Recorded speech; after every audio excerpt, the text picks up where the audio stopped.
Friends, welcome to chemistry channel. तो हम study कर रहे थे इक्विलिब्रियम चैप्टर। तो आज इसका हमारा 4th लेक्चर है।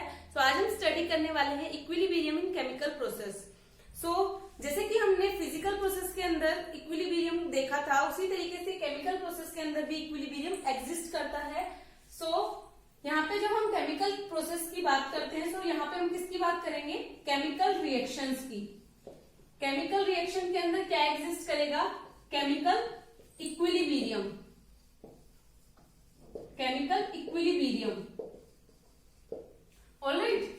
सो यहाँ पे जब हम केमिकल रिएक्शन की बात करते हैं, तो ये जो रिएक्शन होंगी बोथ डायरेक्शंस के अंदर मूव करेंगी। ये फॉरवर्ड डायरेक्शन के अंदर भी मूव करेंगी एंड बैकवर्ड डायरेक्शन के अंदर भी मूव करेंगी। ऑलराइट। जब हमारा rate of forward reaction and rate of backward reaction दोनों इक्वल हो जाते हैं, तो ये जो स्टेज आएगी हमारे पास, उसको हम बोलेंगे केमिकल इक्विलिब्रियम। या फिर हम ये भी बोल सकते हैं, जो हमारी कंसंट्रेशन है रिएक्टेंट की एंड जो हमारे पास कंसंट्रेशन है प्रोडक्ट की, वो इक्वल हो गई है। इसको हम बोलेंगे stage of chemical equilibrium. Chemical equilibrium हमने किसको बोला? Chemical equilibrium that is rate of forward reaction किसके इक्वल हो जाए? रेट ऑफ बैकवर्ड रिएक्शन के। या फिर हमारी जो ए हमारे पास रिएक्टेंट है और ये यहाँ पे बना रहा है हमारे पास प्रोडक्ट बी, एंड वापस से यहाँ पे ये इक्विलिब्रियम है, बिकॉज यहाँ पे फॉरवर्ड रिएक्शन भी मूव कर रही है, बैकवर्ड रिएक्शन भी मूव कर रही है। यहाँ पे हमारे पास जो रिएक्टेंट है वो 50% हो और जो प्रोडक्ट है वो भी हमारे पास 50% हो। कंसंट्रेशन जो है ए की वो 50% है एंड बी जो प्रोडक्ट है उसकी कंसंट्रेशन 50% है। ये जो स्टेज आएगी इसको हम बोलेंगे केमिकल इक्विलिब्रियम। ऑलराइट। और ये जो हमारे पास केमिकल इक्विलिब्रियम होता है, ये डायनेमिक नेचर का होता है। डायनेमिक नेचर, बिकॉज ये डायनेमिक नेचर जो है, इसके अंदर हमारे पास जो रिएक्शन होती है फॉरवर्ड की तरफ मूव होती है। मतलब जो हमारे पास रिएक्टेंट होते हैं, ए हमारे पास रिएक्टेंट है, इससे हमको प्रोडक्ट मिल रहा है। ये हो गई हमारी फॉरवर्ड रिएक्शन। एंड ये हमारे पास बैकवर्ड रिएक्शन भी होती है। हमको प्रोडक्ट से हमको रिएक्टेंट मिल रहा है, बी से हमको मिल रहा है ए। ये हो गया हमारे पास डायनेमिक नेचर, जिसके अंदर हमारे पास जो रिएक्शन होती है फॉरवर्ड के अंदर भी जाती है एंड बैकवर्ड के अंदर भी वापस आती है। ऑलराइट। अभी हम इसको अच्छी तरीके से अंडरस्टैंड करने के लिए एक एग्जांपल है वो कंसीडर करते हैं, देन स्टडी करते हैं। A plus B they gives C plus D and C plus D they gives A plus B. Alright. Starting में इनिशियली हमारे पास प्रेजेंट है ए एंड बी। इसकी कंसंट्रेशन क्या है? बहुत ज्यादा हाई प्रेजेंट है और इसका जो रेट है वो बहुत ज्यादा हाई प्रेजेंट है। एंड धीरे धीरे हमारे पास रेट जो है ए एंड बी का वो क्या होता जा रहा है? डिक्रीज होता जा रहा है, बिकॉज ए एंड बी जो है ये कन्वर्ट होते जा रहे हैं सी एंड डी के अंदर। ऑलराइट। जो रेट है वो डिक्रीज होता जा रहा है। एंड जो यहाँ पे हमारे पास रिवर्स रिएक्शन होगी, इसका रेट इंक्रीज होता जा रहा है, बिकॉज स्टार्टिंग में हमारे पास प्रोडक्ट प्रेजेंट नहीं है। ये जब बनने स्टार्ट होंगे, इसके बाद ये रेट क्या होगा? इंक्रीज होना स्टार्ट हो जाएगा। रिवर्स डायरेक्शन का जो रेट होगा वो क्या हो जाएगा? इंक्रीज होना स्टार्ट हो जाएगा। ओके। इसका अभी हम ग्राफ देखते हैं, फिर स्टडी करते हैं ग्राफ की हेल्प से।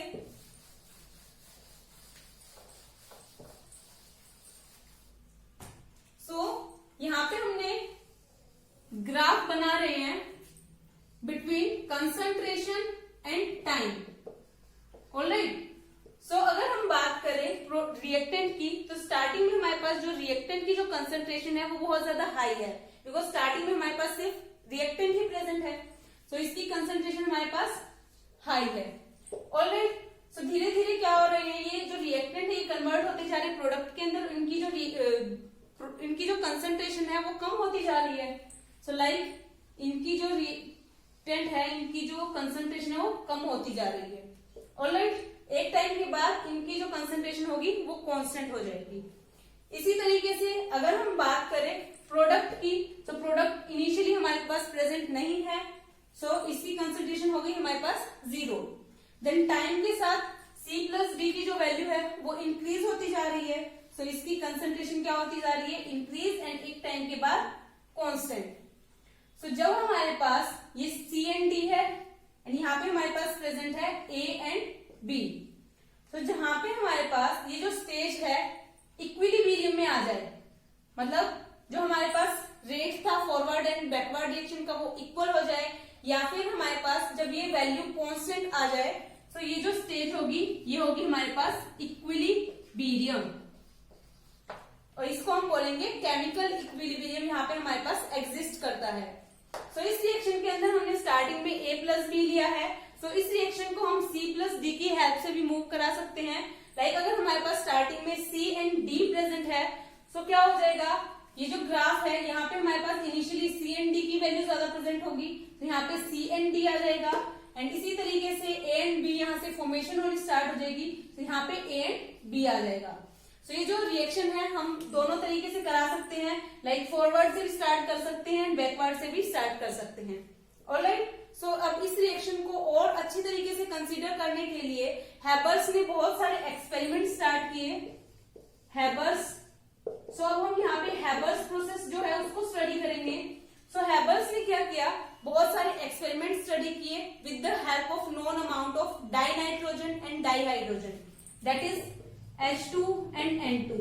सो इससे इन्होंने सिंथेसाइज क्या कराया, दैट इज अमोनिया। सो अभी हम सबसे पहले रिएक्शन देखते हैं। सो रिएक्शन के अंदर हमारे पास प्रेजेंट है di hydrogen and die nitrogen.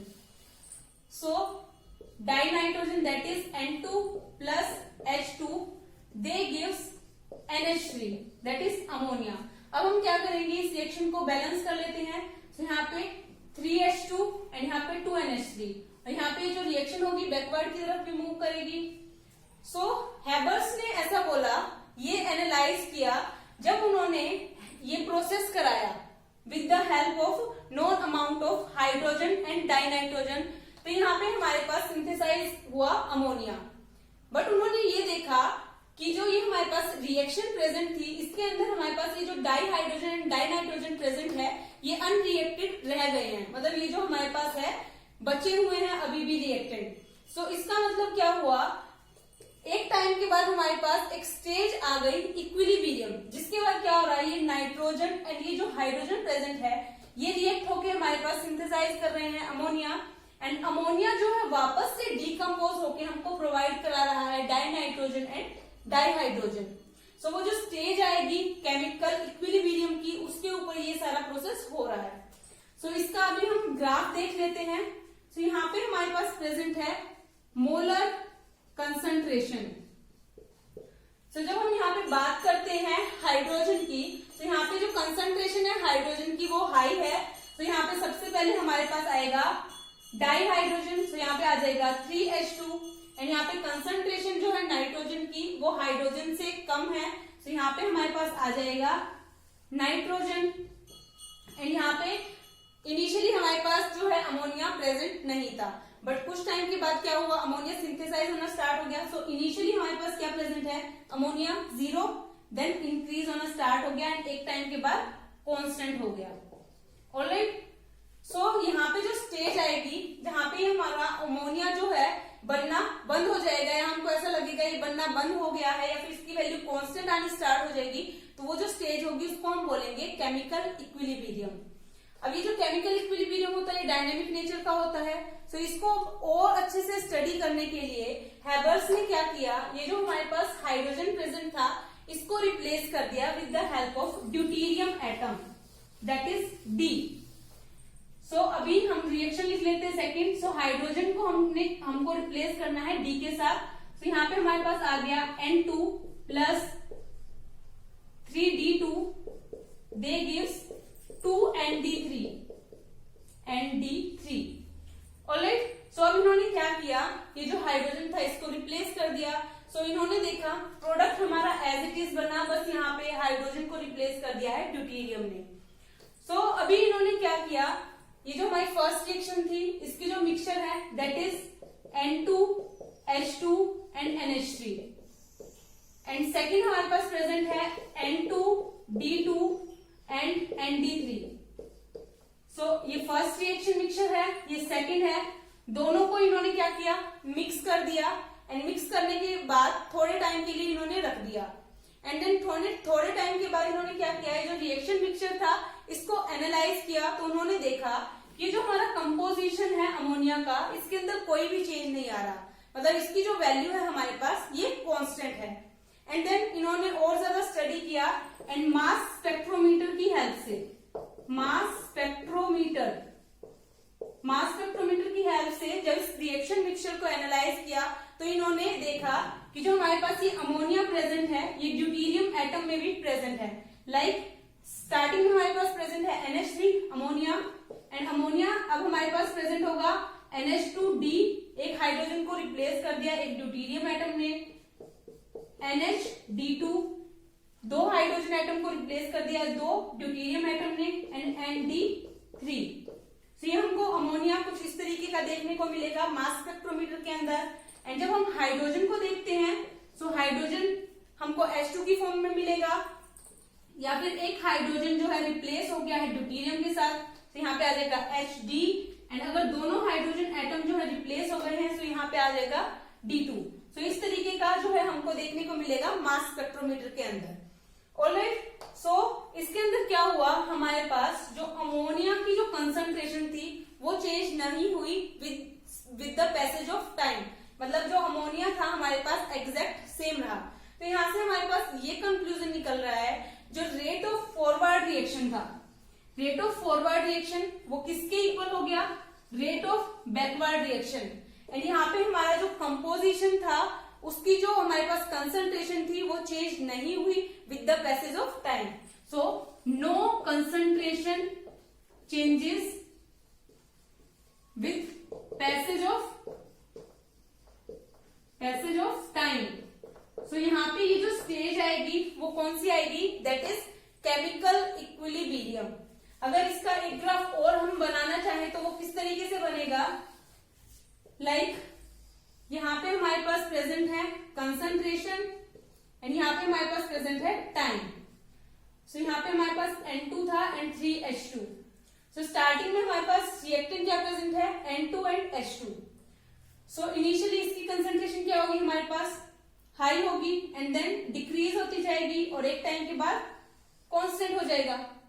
Alright, सो इसी तरीके से जब हम प्रोडक्ट की बात करते हैं अमोनिया की, सो स्टार्टिंग में ये हमारे पास इनिशियली 0 प्रेजेंट है एंड देन इंक्रीज होता जाएगा और एक टाइम के बाद ये हो जाएगा कांस्टेंट। ठीक है, सो जहां पे ये जो rate of forward reaction and backward reaction दोनों इक्वल हो जाए या फिर ये जो इनकी कंसंट्रेशन है यहाँ पे हमारे पास कांस्टेंट आ गई, तो ये आएगा हमारे पास इक्विलिब्रियम। और ये जो इक्विलिब्रियम होगा दैट इज केमिकल इक्विलिब्रियम और ये डायनेमिक नेचर का होगा बिकॉज इसमें ये जो मूव कर रहे हैं that is in forward direction and backward direction. Alright, ये जो रिएक्शन हमने कराई है ये हम स्टार्ट कर सकते हैं विद N2 एंड H2 या फिर हम इसको स्टार्ट कर सकते हैं विद NH3। लाइक इसको हम N2 प्लस 3H2 दे गिव्स 2NH3। अगर हमारे पास स्टार्टिंग में प्रेजेंट है अमोनिया तो इसको हम इस तरीके से भी मूव करा सकते हैं इस रिएक्शन को। स्टार्टिंग में हमारे पास प्रेजेंट है NH3 तो दे gives N2 plus 3H2 and यहां से रिवर्स डायरेक्शन हो जाएगी। ऑलराइट, सो इस तरीके से हमारी जो रिएक्शन हो सकती है। सो हम एक और एग्जांपल भी देख सकते हैं इसी तरीके से, that is H2 plus I2 they gives 2HI। H2 plus I2 they gives 2HI। Alright, so इसके अंदर क्या होगा, इनिशियली इसी तरीके से हमारे पास ये रिएक्टेंट प्रेजेंट है, इसकी कंसंट्रेशन क्या होगी, इनिशियली बहुत ज्यादा हाई होगी and then passage of time हमारे पास क्या प्रोड्यूस हो रहा है, 2HI। सो इसी तरीके से हम इसका भी ग्राफ प्लॉट कर सकते हैं। लाइक स्टार्टिंग में हमारे पास कंसंट्रेशन H2 एंड I2 की क्या है, बहुत ज्यादा प्रेजेंट है। With the passage of time इसकी कंसंट्रेशन डिक्रीज होती जा रही है और एक टाइम के बाद कांस्टेंट हो गई। एंड इसी तरीके से HI जो है हमारे पास स्टार्टिंग में 0 है and then passage of time ये इंक्रीज होती जा रही है एंड कांस्टेंट हो गई। तो ये जो स्टेज आएगी that is chemical equilibrium. Alright, so ये था आज का छोटा सा टॉपिक केमिकल इक्विलिब्रियम। होप ये आपको समझ आया होगा। अगर समझ में आया है तो इस वीडियो को लाइक कर दीजिए, आपके फ्रेंड्स के साथ शेयर कर दीजिए एंड मेरे चैनल को सब्सक्राइब कर दीजिए। Thank you so much.